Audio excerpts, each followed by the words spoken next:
Hoje vamos analisar o índice S&P 500. Nos últimos dias, o cenário para o índice permanece cautelosamente positivo, mas eu não o chamaria de inequivocamente altista. Por um lado, o S&P 500 mantém a região em torno de 7.500 pontos. Na quinta-feira, ele subiu pouco mais de 1%. O Nasdaq, no mesmo período, acrescentou 1,9%. Na sexta-feira, houve uma leve queda, mas ainda assim a semana foi encerrada com um candle verde. O principal motor do mercado continua sendo o setor de inteligência artificial. Segundo estimativas de analistas, o lucro das empresas de tecnologia pode crescer cerca de 39% este ano e representar mais da metade de todo o aumento de lucro das empresas do índice S&P 500.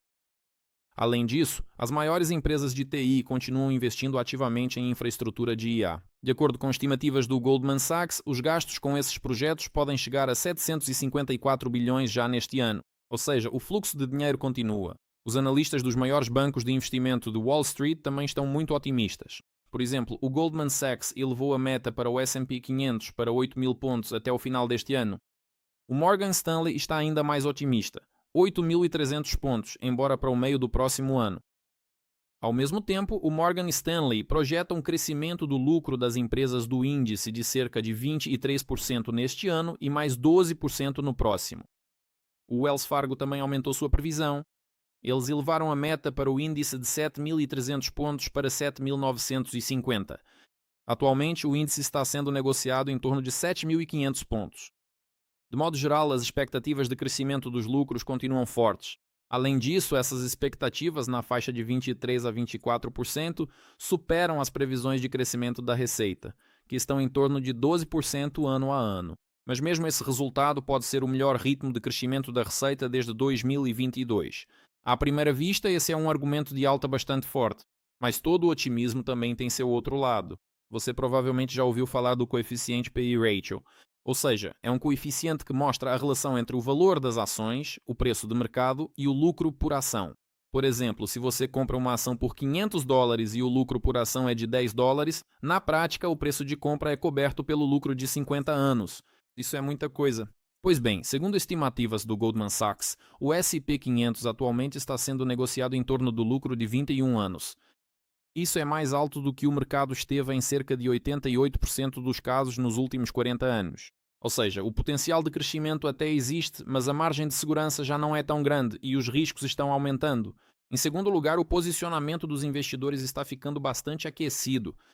De acordo com a pesquisa de junho do Bank of America, os grandes fundos ainda mantêm uma forte inclinação para posições compradas. Esse excesso é de cerca de 38 pontos percentuais. Isso significa que as posições compradas superam as vendidas. Em maio era ainda maior, cerca de 50 pontos percentuais. Ou seja, o otimismo diminuiu, mas os fundos continuam fortemente expostos ao mercado de ações. Ao mesmo tempo, a participação de caixa nos fundos de investimento é de cerca de 4,1%. Esse é um nível muito baixo de liquidez de reserva para o caso de a situação começar a piorar. Também não se observa pânico entre os investidores individuais. Segundo os dados mais recentes, cerca de 37% dos participantes do mercado estão otimistas. 24% mantêm uma posição neutra, enquanto 39% continuam pessimistas. E por um lado, isso não parece euforia. Há mais pessimistas, mas por outro lado também não há um medo intenso. Ao mesmo tempo, 39% de pessimistas é de fato um número elevado, e não se pode descartar que o mercado possa continuar crescendo por mais algum tempo, forçando parte dos pessimistas a fechar suas posições vendidas e passar para o lado dos compradores. O próximo risco é a concentração do crescimento. Cada vez mais, o índice é influenciado por algumas das maiores empresas de tecnologia. Bem, todos nós sabemos, SpaceX, OpenAI, Anthropic. E antes de tudo, são empresas ligadas à inteligência artificial. Enquanto o setor de IA cresce, tudo vai bem, mas se os investidores se decepcionarem com o ritmo de crescimento, a correção pode ser rápida e bastante acentuada. Há ainda outro risco importante, a inflação e as taxas de juros. O Fed acompanha de perto o índice básico de inflação. Ele é um dos principais indicadores da pressão inflacionária para o regulador americano. Se a inflação voltar a acelerar para o nível de 3,4%, como algumas estimativas apontam, as conversas sobre a redução das taxas podem rapidamente se transformar em discussões sobre aumentá-las. E eu lembro que taxas altas significam dinheiro mais caro e, portanto, risco de desaceleração da economia, desaceleração do crescimento dos lucros e aumento da pressão sobre o mercado de ações. Se fizermos uma conclusão geral sobre o S&P 500, o sentimento é bastante otimista. O boom da IA, enormes investimentos em infraestrutura de inteligência artificial, revisões de metas por bancos de investimento como Goldman Sachs, Morgan Stanley, Wells Fargo, além da manutenção do índice acima das médias móveis de médio prazo mais importantes. Mas o mercado já está caro, sendo negociado próximo aos máximos históricos. A dependência do mercado em relação a algumas empresas de IA está aumentando cada vez mais, e essas próprias empresas são muito difíceis de serem consideradas lucrativas. Talvez você não saiba, mas a OpenAI é uma empresa profundamente deficitária, enquanto a SpaceX e a Anthropic estão mais ou menos no ponto de equilíbrio. Por isso, agora é importante observar não apenas o potencial de crescimento futuro, mas também se o índice consegue manter níveis-chave de suporte após uma alta tão acentuada. E agora vamos passar para a análise técnica do gráfico. Como de costume, não vamos analisar o índice em si, mas sim as ações do fundo ETF que estão atreladas a ele. Multiplicamos por 10 e obtemos o valor aproximado do índice. Ou seja, 746 vezes 10 é igual a 7.460. E se mudarmos para os futuros E-mini do índice S&P 500, veremos que eles fecharam a semana no nível de 7.556 pontos. Bem, é praticamente a mesma coisa. A única diferença é que o próprio índice mostrou crescimento na quinta-feira, enquanto as ações do fundo ETF, cujo ticker é SPY, mostraram uma queda na quinta-feira. Mas no geral o perfil é o mesmo, o perfil do gráfico. Preste atenção que já tínhamos uma divergência formada nas velas diárias. Aqui estão dois segmentos vermelhos, um no indicador RSI e outro no preço. E eu suponho que, considerando que tivemos, digamos, um salto relativamente forte a partir da média móvel de 50 dias, podemos alcançar novos máximos históricos e formar uma divergência ainda mais forte. Sim, não será uma divergência pura. Por quê? Porque no RSI nós caímos abaixo do valor 50. Mas ainda assim, ela vai indicar que esse crescimento está perdendo força. As pessoas já não estão dispostas a investir tanto dinheiro quanto estavam dispostas anteriormente. E isso indica que os riscos estão aumentando. Além disso, se olharmos com atenção, agora o índice está sendo negociado acima de todas as médias móveis, como mencionei na introdução, mas ao mesmo tempo o último movimento que tivemos aqui foi um engolfo de baixa do crescimento. Mesmo se mudarmos temporariamente para os futuros, veremos que aqui aconteceu a mesma coisa. Duas velas vermelhas engoliram a vela verde de alta, enquanto a vela verde, no entanto, não engoliu a vela vermelha de queda. Ou seja, de acordo com os sinais formais nas velas diárias, o índice virou para baixo, mas tudo isso acontece dentro do intervalo que se formou mais ou menos em meados de maio. Agora voltamos para o fundo ETF ou para as ações do fundo ETF e passamos para as velas semanais. Nas velas semanais removemos toda a marcação e vemos que a semana retrasada fechou em vermelho, fechou com um engolfo de baixa. Isso indica riscos de uma nova queda. E enquanto não houver um engolfo de alta sobre essa vela vermelha do dia 1º de junho, não podemos falar sobre a continuação do crescimento.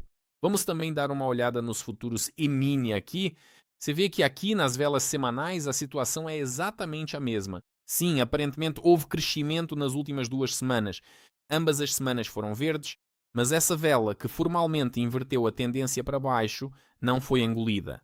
E se na próxima semana virmos uma atualização da máxima histórica, mas o fechamento ficar abaixo do ponto de abertura da vela de 1º de junho ou 31 de maio, como preferirem, aqui futuros e ações podem ser negociados em datas diferentes. Então, nesse caso, temos chances de ver uma divergência completa já nas velas semanais com uma forte queda. Para qual região? Bem, o nível alvo de queda, obviamente, será a base da vela de 26 de abril. Por quê? Porque já fomos até a base da vela verde anterior. Isso foi 7.330 pontos. E o próximo nível é 7.235 pontos. Mas se essa queda continuar, podemos chegar a alguma região dos 7.000, 7.100 pontos. Voltamos às ações do fundo ETF, porque aqui o gráfico é contínuo, longo, enquanto nos futuros há uma data de início das negociações e uma data de expiração, por isso o gráfico é fragmentado e bastante limitado em termos de período de tempo. Então, o que vemos aqui? vemos que temos a média móvel de 50 semanas na região de aproximadamente 6.800 pontos, eu automaticamente multiplico por 10. Ou seja, se acontecer aquilo que acabei de mencionar, ou seja, uma atualização da máxima, mas com o fechamento abaixo do nível desta semana que engoliu o crescimento, então há todas as chances de irmos não só até a média móvel de 50 semanas, onde já estivemos no final de março, mas também até a de 100 semanas, que já fica na região dos 6.300 pontos. Vamos olhar para os candles mensais. Sim, e reparem, o RSI está na zona de sobrecompra e começou a se mover para baixo. Candles mensais. Nos candles mensais não dá para dizer que a situação é de venda, mas muita coisa vai depender de como fecharmos o candle de junho. Se após a atualização da máxima histórica ele fechar em vermelho, isso já é um sinal de alerta para compras. Além disso, reparem que aqui os topos estão claramente subindo, mas aqui os topos correspondentes do RSI claramente não estão subindo. Isso é uma divergência e bastante evidente nos candles mensais. E isso indica que a queda pode não ser apenas até a média móvel de 50 meses, na faixa de 5.350 pontos, 5.500 pontos, mas também significativamente abaixo disso. Reparem, nós já fomos até a média móvel de 100 meses, então se essa situação se desenvolver, podemos até ver a média móvel de 200 meses, porque o mercado está claramente superaquecido. Vamos voltar para os candles diários e definir os níveis-chave. Nos candles diários, marquei os níveis-chave da forma como eu os vejo. E agora vou falar especificamente sobre a ação do fundo ETF, para não haver confusão. Porque na quinta-feira houve uma queda aqui, enquanto na própria índice houve uma alta. E para não misturar os gráficos, vamos falar especificamente sobre a ação do fundo ETF. Vejam, havia um nível-chave de reversão em 748 dólares e 17 centavos. Na quinta-feira ele foi rompido, e na sexta-feira, apesar do repique, não conseguiram se manter acima dele. Ou seja, toda essa estrutura de venda a descoberto com o engolfo de baixa indica uma possível queda até o nível de 731 dólares e 58 centavos e potencialmente ainda mais abaixo até este nível aqui que foi estabelecido recentemente em 10 de junho, 725 dólares e 33 centavos. No final das contas, essa região corresponde à média móvel de 50 dias. Ao mesmo tempo, se na segunda-feira virmos uma consolidação acima deste nível de 748 dólares e 17 centavos, então as chances de um movimento, em primeiro lugar, para o próximo nível de 759 dólares e 45 centavos aumentam drasticamente e, em segundo lugar, para a renovação da máxima histórica com a formação de uma divergência.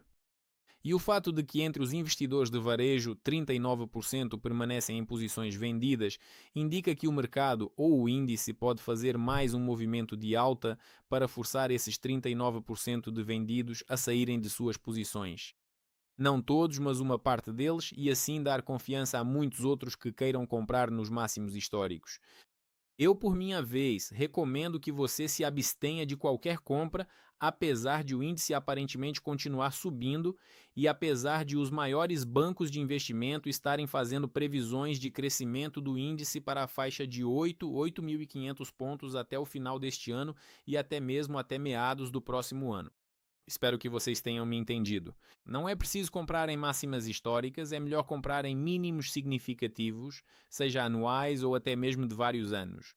Por isso tenham paciência. Espero que vocês também entendam outra mensagem minha. A plataforma QuantFury, onde fizemos a análise juntos, permite que vocês negociem milhares de instrumentos financeiros, desde o mercado de ações até o de criptomoedas, do mercado Forex, ao de commodities, índices, fundos ETF e muito mais. Tudo isso com absolutamente zero de comissão. Até logo!